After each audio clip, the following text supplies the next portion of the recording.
Et la huitième loi, qui est l'une des lois les plus importantes, est apprendre à investir très tôt. Vous devez apprendre à investir très tôt.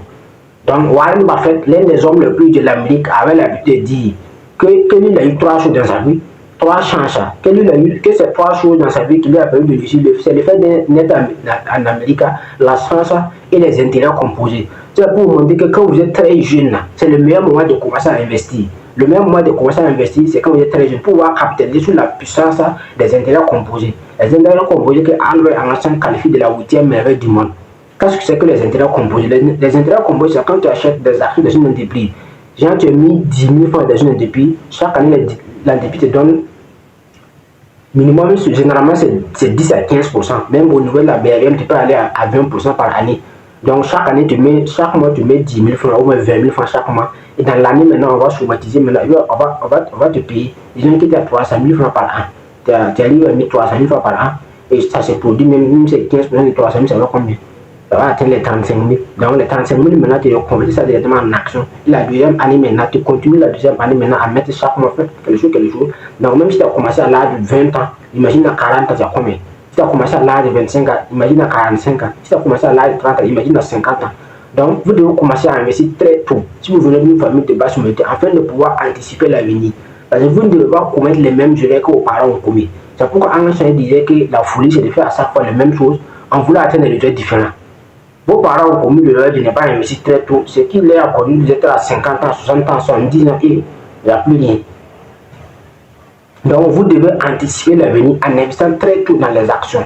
Voilà. Maintenant, si vous arrivez à développer un business qui génère réellement du cash flow, c'est là maintenant que vous pouvez commencer à investir dans l'immobilier. Parce que l'immobilier, c'est un business des riches au fait. Donc, dès lors que vous n'avez pas encore atteint un certain niveau, vous ne pouvez pas commencer à investir dans l'immobilier. Il faut réinjecter l'argent dans votre business. C'est ce que Robert Kiyosaki a enseigné dans son livre L'école des affaires.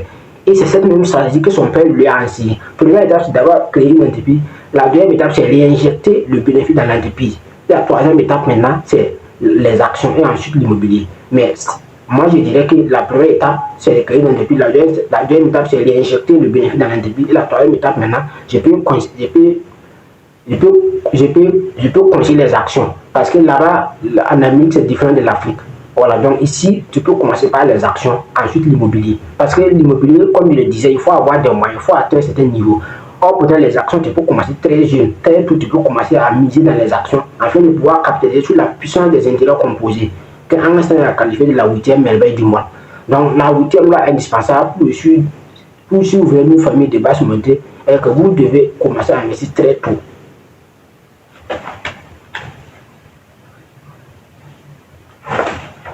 La neuvième loi indispensable est la loi du faible commencement.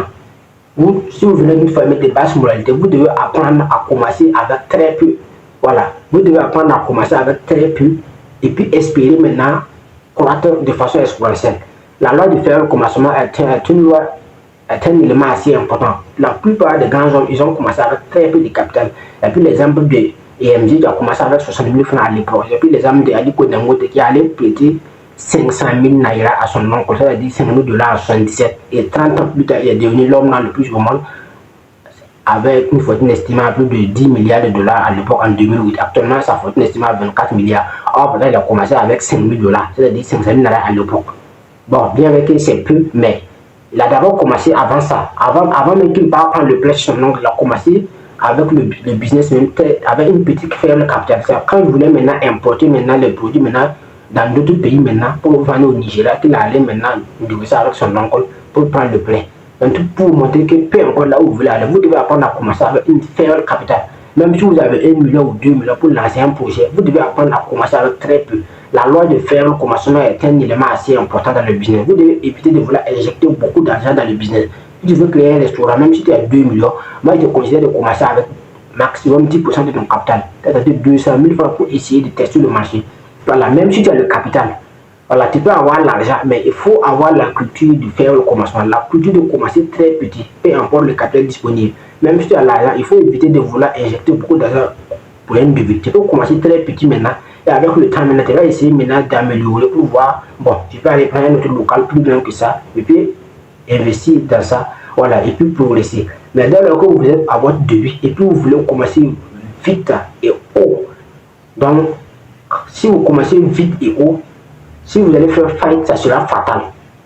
Donc la loi du faible commencement est un élément assez important dans le business.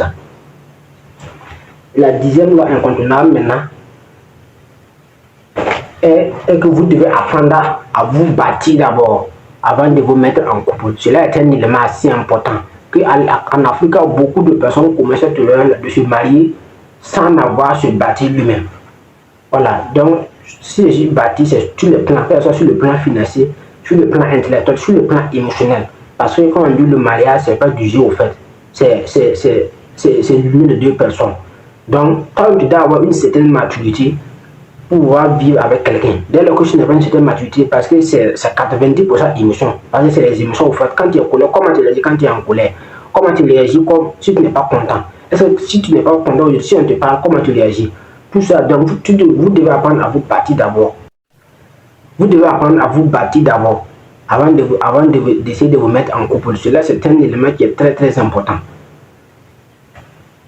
Parce que dès lors que tu n'es pas préparé à vivre avec quelqu'un, et puis tu te précipites sur un, parce que généralement en Afrique, puisque nous sommes toujours dans vouloir couper les gens pour vivre. Telle personne est mariée, moi je veux marier, telle personne est mariée, bon, tous tes amis ont des femmes, ou bien toutes tes copines maintenant se sont mariées, ils ont des enfants.